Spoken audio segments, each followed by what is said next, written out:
coincidência, hoje eu tive uma conversa sobre celular com a minha filha saindo da escola. Eu perguntei para ela, você traz o celular para a escola? Porque eu vi uma amiguinha dela manipulando o celular depois da aula, já na calçada, do lado de fora. Ela falou, não trago. Eu falei, por quê? Ela falou assim, não, porque agora não deixam mais nem usar no intervalo ou quando acaba a aula. Até o ano passado, só pode usar do portão para fora. Até o ano passado podia. O sexto ano, né? Que ela foi agora para o Fundamental 2, né? Que é do sexto ao nono agora, né? Que era o... Como é que chamava isso? Bom, sei segundo lá. Grau, sei lá. Segundo grau era o colegial. Primeiro, né? Colegial. Enfim, é a segunda etapa do ensino fundamental. 2. Exatamente. Até o ano passado podia usar no intervalo e no final da aula, dentro da escola. Agora não pode usar mais. Eu até perguntei para ela, falei, mas o que rolou? Ela falou, não, nada, a escola só não deixa mais usar em momento nenhum. Eu tendo a achar interessante, porque o tablet eles usam, né? Então, assim, qualquer coisa que eles precisem aprender, e hoje está tudo aqui, né? Eles aprendem no tablet, sob supervisão da escola. Porque, cara, quando termina a aula, chega a ser um negócio aflitivo. E olha que eu não sou nenhum puritano, não. Eu sou bem viciado em celular, fico o dia todo, né? Hoje a Marcela reclamou, a gente foi tomar um café na padaria, ela falou, pô, você me chama aqui para tomar café e fica... no celular. Girando o Twitter. Falei, é vício, é vício mesmo, né? Então, longe de mim querer dar uma de o puro né? Na zona, como diria o outro. Mas enfim, cara, na escola, assim, às vezes eu ficava lá esperando a Sofia sair, ela saía 15 minutos mais tarde do que a galera do Fundamental 2 que está saindo agora, né? Então eu ficava 15 minutos ali esperando ela sair com a molecada do Fundamental 2 já no pátio ali e tudo mais. Assim, sei lá, 80% dos meninos, e acho que, sei lá, uns 50% das meninas, parecia uma vírgula no pátio. Eles pegavam o tablet, sentavam e ficavam assim, ó. Juntavam de 5, 6, tá, fim da aula. Mas assim, o rosto... Um negócio ruim, sabe? Faz parte, né? Hoje em dia não tem como evitar. Mas sei lá, se a escola pode evitar, eu acho uma boa ideia. Porque é um negócio que deixa a criança ansiosa. E quando precisa usar, que é na sala de aula, sob supervisão do professor, o professor orienta e a vida segue, né? Agora, Roblox, Minecraft, cara, é uma loucura. As crianças parecem uma vírgula sentadas no pátio. Eu repito, não sou puritano, mas por que não vão jogar bola, ralar o joelho? Isso é papo furado também, né? Enfim, né? Aquela história, na minha época eu ficava com o dedão sem tampão, não sei o quê.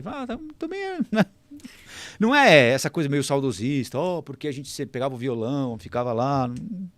Mas também é um exagero, cara. Putz, eu não vou dizer que eu sou favorável à medida da escola. Primeiro que de tudo que eu acompanho, e já estou nessa história de cobrir tecnologia há muito tempo.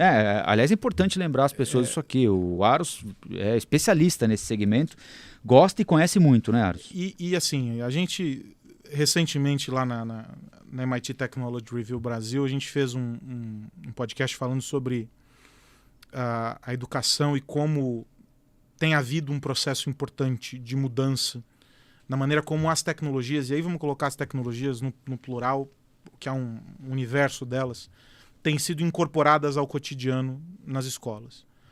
Esse movimento da luta contra o celular, na verdade, não é contra o celular em si, ou a tecnologia que ele representa, mas é a capacidade de retenção de atenção que vem sendo substancialmente diminuída por causa das redes sociais, a troca da interação física, né, da conversa, do olho no olho, da troca interpessoal, pela mediação por tela.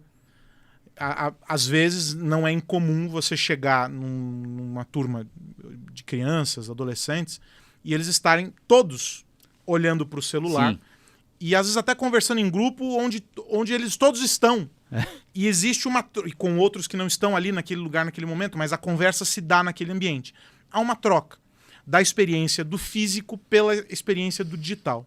E isso tem se apresentado como um desafio muito grande na transmissão do conhecimento dentro das escolas. Primeiro porque, vamos trazer para o nosso mundo, né, Rafa?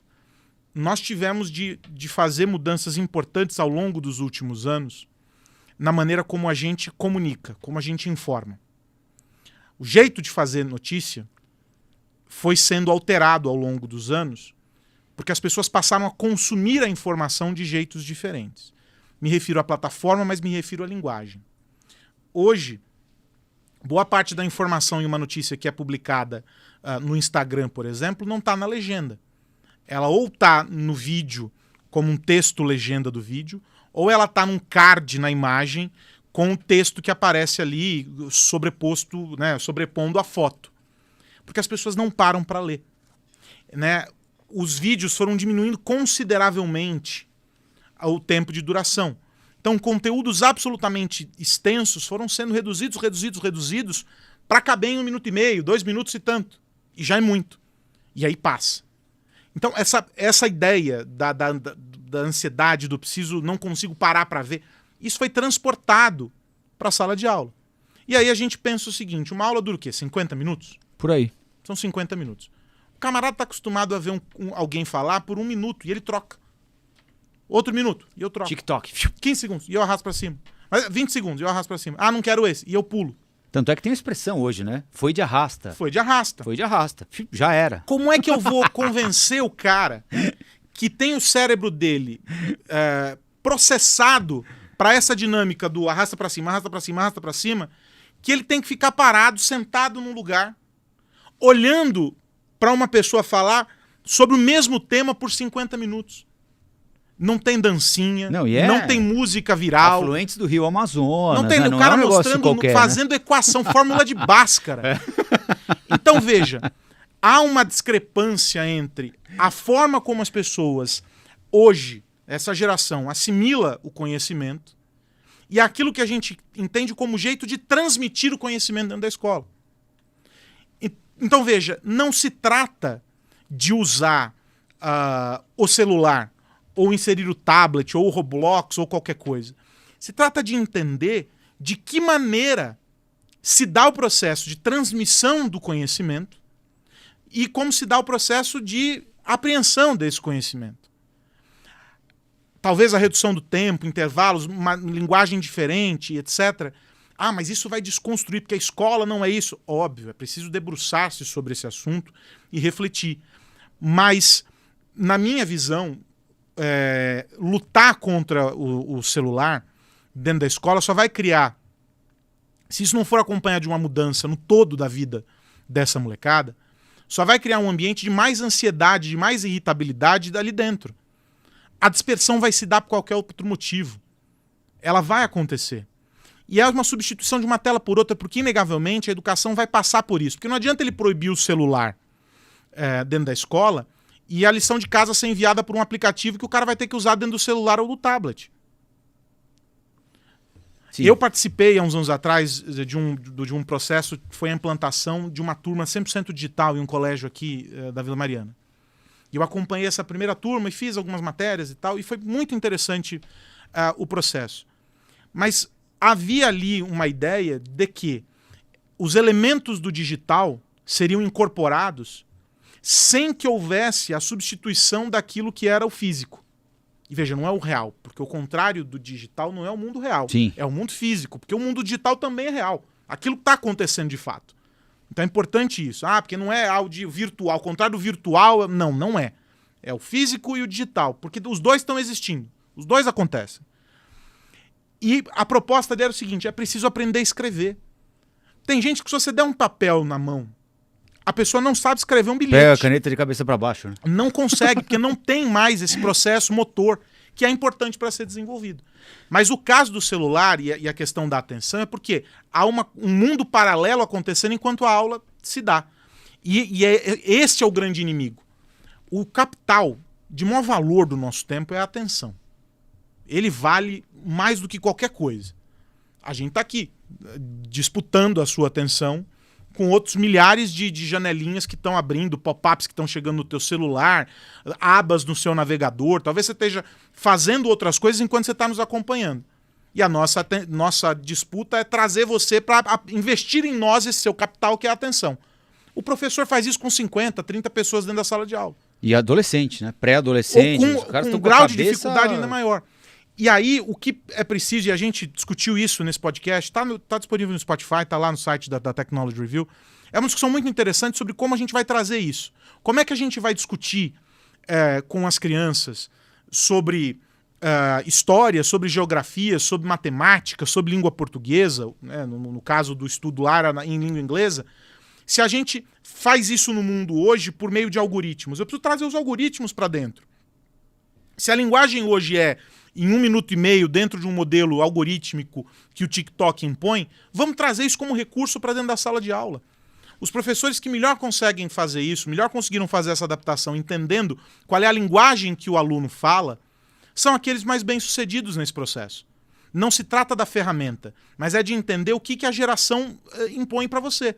Até pouco tempo atrás, o fenômeno dos cursinhos era uma coisa muito fora da curva. Por quê? Porque aqueles professores eram capazes de conseguir reter a atenção da molecada falando a mesma língua deles. Cantando, né? Talvez agora o que a gente precise fazer é entender que língua essa molecada fala e incorporar isso para a sala de aula. Respeitando que é importante saber fórmulas de física, é importante saber a tabela periódica, é importante entender datas, marcos e personalidades históricas, é importante saber sobre geografia, etc. Senão como é que você vai jogar War? Você tem que saber, você tem que entender. É fundamental. Mas é preciso saber fazer tudo isso dentro de uma linguagem que conecte, porque se a nossa disputa é pela atenção, é pelo convencimento desse cara, não é eliminando e criando mais um ponto de atrito para que ele odeie aquele lugar que a gente vai conseguir. Eu sou contra esse tipo de proibição, porque em vez da gente mostrar que, olha, tudo isso que você faz aí também pode ser legal dentro da sala de aula, também pode ser legal para você aprender, a gente transforma em inimigos. E é por isso que a gente tem um número grande de vagas abertas, por exemplo, no setor tecnologia da informação, que não são preenchidas porque a gente tem uma incapacidade grande do adolescente, quando sai lá para o colegial e vai para a faculdade, de entender que aquelas carreiras se viabilizam. Elas não são discutidas, a tecnologia não é apresentada para ele como uma possibilidade. O cara sabe usar o recurso, mas ele não entende como faz. Então a gente está criando um gap, um vale muito grande nessa população. Há pessoas que estão dentro desse processo sendo absolutamente ilhadas, digitalmente falando.